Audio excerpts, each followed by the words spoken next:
zikunda kwaka abakobwa bakurira kubona abahungu bo kwa Ndungutse Kirenga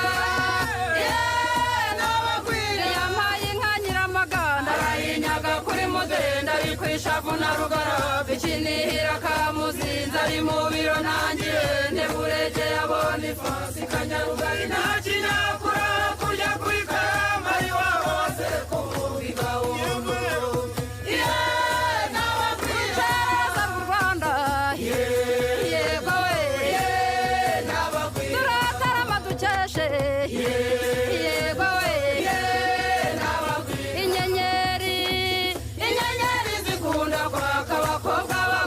kubona abahungu bo kwa Ndungutse Kirenga